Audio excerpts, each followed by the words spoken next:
Hey guys, welcome to FalafelFi. Today I'm going to review the BQEYZ Winter 2. God, it is a mouthful brand name, but it is a very good IM. This is my second favorite IM after like the Y9 LETSHUOER. I daily drive both. They both go on like they both present music in their own way. So here it is very detailed, very like maturely tuned. Good enough sparkle, good enough air. Here it is more like thick, but both are very technical, very capable, very good, have very good performance. So I go back and forth depending on the mood. I daily drive the LETSHUOER more just because of its very small caveat, which I'll explain in detail in the sound impressions or the sound analysis. But for now, I'll go quickly through what it comes with. It comes with this case, and of course, swappable termination, cleaning cloth. It is built like a tank. Like these are very good metal shells. The cable is very soft and very pliable also, like has no memory whatsoever, so build is excellent. Now let's go to the notes. Okay, so here are my notes. If I had to describe this IM, or like had to liken it to something, I would say this IM feels like a good old grilled steak. No matter how you season it, no matter how you spice it, no matter how like you don't correctly add the correct amounts of spices, it will still sound good because at its core, the thick tuning just shines so much. It will work with all your library just with a different taste, and also it is balanced out by a very good dynamic mid-range and treble, so it doesn't feel like overly warm or dull at any moment. Not that warm IMs are very dull, but I would say that warm IMs might feel a little bit less dynamic. Here it is very dynamic, very fun. Okay, so let's go to each section. Bass, of course, a 12mm DD. It is very impactful, very rumbly. If anything, this is its biggest strength and flaw. And then when it comes to mids, very good texture, very good weight, and it's also complemented by a very dynamic and elevated upper mids and treble. In terms of treble, it has all the details you'd want, but without the usual balanced armature or like microplanar sparkle. I wouldn't say that the balanced armature is a bad thing. It's just this presents it in a different way. I believe that the 12mm dynamic driver is responsible for the whole range, but there is like a piezoelectric bone conduction driver in there that just adds a little bit of details on the mids and treble, so it makes it like it makes it so that it has very good separation, very good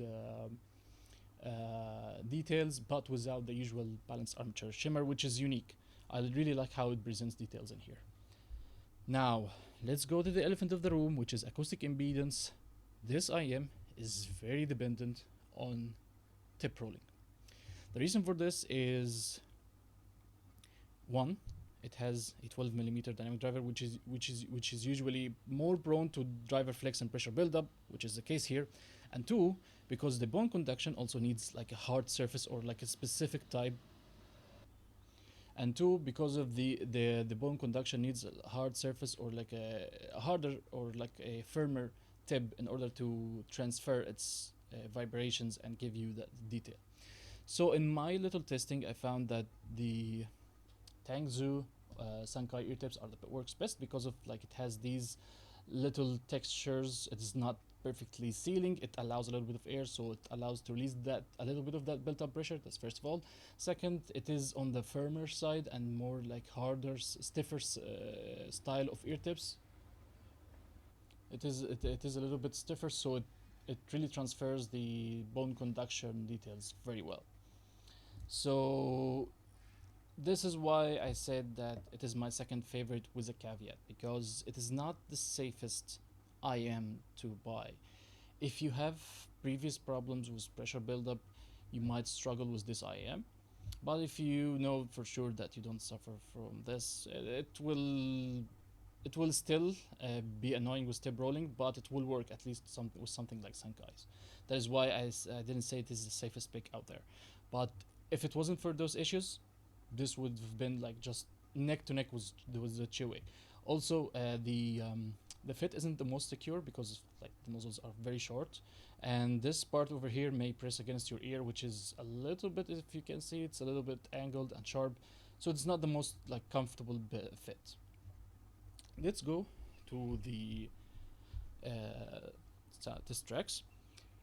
So for like slow and well mixed tracks, of course this will perform well on any IM, even like $20 IM will perform well. But then when it comes to tonal timbre and tonal and the tuning, it is of course very warm, very thick. You will love all the tracks on it. When it comes to medium busy tracks, which sometimes like tests less performant IMs, of course, as its price range suggests, it's very good, doesn't suffer at all. So we're talking something like 21 pilots, drum show, or next semester. The mid bass, the mid bass and the guitar strumming, along with the tenor vocals, it handles it very well, just in a different way, like a more thicker way. As for the hip hop and synthwave, of course, because of its 12mm dynamic driver and its tuning, it just aces those, no problem at all. Sibilance test. This IM is impossible to fatigue you. Like, it is very effortless in its details. If you look at their website, you will find that they have a presentation of how the bone conduction transfers details, and it says like if balanced armatures are like are sharp like this, the bone conduction makes it like this. Like the details are there, it is just smoothed, a little bit blunted. Again, not sparkly, not shimmery, but it's there. So it is impossible to fatigue you on any of the test tracks, like Venom Upon the Blade by Fallujah, or like Doomed by Bring Me the Horizon. The live version of it has some harsh parts in it. The what is it called? The Devil's Wars Brada.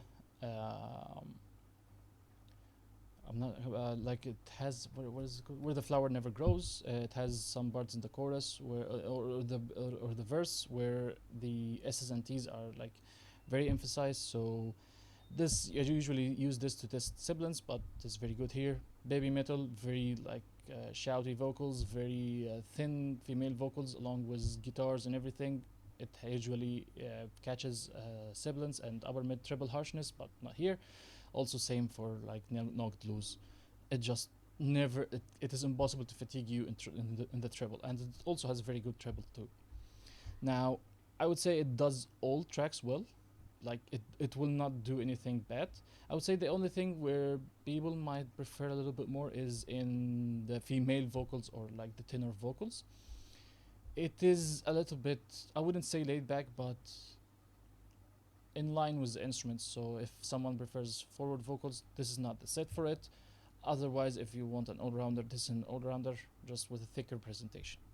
Now, what it does exceptionally well is, of course, anything that utilizes the lower mids and the and the bass. Of course, things like older grunge, Alice in Chains, Soundgarden, Breaking Benjamin, or like bands that utilize low-tuned rhythm guitars like Meshuggah, Vilyarta, Gojira, and something like a little bit atmospheric like Health. It is exceptionally well on this IM. I can't find anything else that performs this well on such tracks. So let's go for quick comparisons. Versus a T Pro, which is priced similarly around 300-ish USD dollars. I would say, of course, this has the better base and the definition and impact. It has significantly more detailed mids, and of course, it lacks in the pressure buildup and the fit department. Here, it is just a safer pick overall. Thinner vocals, a little bit more shimmer, but if you know for sure you don't have problems with any pressure buildup or like fit, go with the Winter 2, and of course, you like the thicker presentation. Versus the Chewy of course is brighter, has a little bit has more emphasis on the treble, so that's, I would say, a different approach. It's more holographic and has more air, more secure fit as well. Like I mentioned earlier, I wear this for like longer periods of time, whereas the Winter 2 has better mids, like significantly better mids, but everything else is in like back and forth depending on the track due to the different tuning. When it comes to something that is tuned similarly, the Astralis, despite being cheaper, but it is a warm, thick IM. However, it is just warm. It doesn't have like enough treble energy to balance it out. It has the treble detail, but not enough quantity to balance out the warms. So this is a straight up warm IM, whereas this is more of a thicker presentation balanced out by a dynamic treble. I would say, of course, the fit here is absolutely amazing. It's very secure, very deep. I have no complaints whatsoever. So let's see some quick ratings right now. On a scale of bright to warm, I would say it is on the warmer side. Not as warm as the Astralis, but it is noticeably warmer than something like the T Pro. In terms of U or V-shaped, I would say it is the most V-shaped, despite the Astralis having a very warm presentation. I wouldn't say it is like contrasty enough to feel that V-shaped. It is just tilted this way. So while the Winter 2 has a good balance between the thick mids and the dynamic treble and upper mids. When it comes to musical and analytical, how good it balances both, I would say that the Winter 2 is right in the middle. It brings the best of both while also being very detailed. In terms of what is it called? Relevant. The technical performance relevant to each other, I would say, of course, the Chewy has the most perceived technical performance, followed right away by the Winter 2, followed by the 8S, followed by the T Pro, followed by the Astralis. When it comes to how wide the sound stage is, I would say the most holographic is the Chewy, followed by the 8S, followed by the Winter 2. The Winter 2 goes about the sound stage in a different way, in more depth and everything, but it still has an excellent sound stage due to the balance between like the thicker lower mids and bass and the dynamic upper treble and upper mids and treble. When it comes to casual versus advanced, by this I mean like when you put the IM in your ear, how will you find it like an easy listen, and how will you just notice all its strengths and everything right away. I would say that the Winter 2 is I would say that the Winter 2 is like, so it should be around here. It is closer to a casual listen. Like it is very, very pleasant on first listen, and I would say it is right in line with the Astralis, because the Astralis is a little bit warmer and takes a little bit of getting used to. Either way, the Chewy is, I would say, advanced, not because it takes a little bit for you to appreciate all the little details. Like it has great qualities, it's just not in your face from the first listen. When it comes to whether it is an all-rounder or niche, by all-rounder I mean it will do on original as well. By niche I mean it is like very bright or very like bassy, it goes in a certain direction. I would say that it is on closer to an all-rounder. Like you would enjoy it on most genres. When it comes to value, it is a very good value for like around $300. It goes neck to neck with something that Chewy. If it wasn't for the fit issues and the pressure buildup, I would have just put it as good as a value as the Chewy. Now I know that some people might say that the original winter was already a very good value. I haven't tried it. I am just reviewing this IM as a standalone product, not as a sequel. So for me, and like if I'm assuming that it had no prequel at all, I would say this is a very good value. Okay, so this will do it. Oh, there is a graph over here. I forgot about it.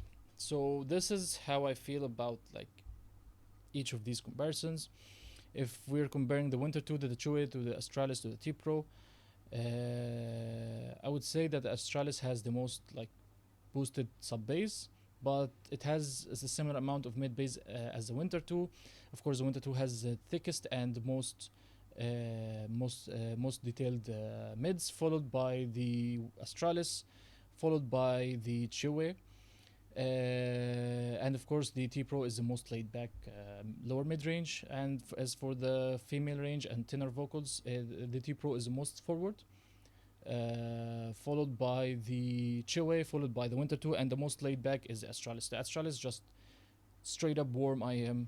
It has little contrast, and while it but it still maintains a good detail. And of course the most airy, most sparkly treble goes for the LETSHUOER. So yeah, I think this will do it for this review. I hope you enjoyed. I have a lot of stuff coming up, like a review for the Nebula or the Polar Arc. So if you like this, don't forget to subscribe and give this video a like if you like my style and review. And yeah, see you in the next one. Probably will be the Nebula. Yeah, see you later.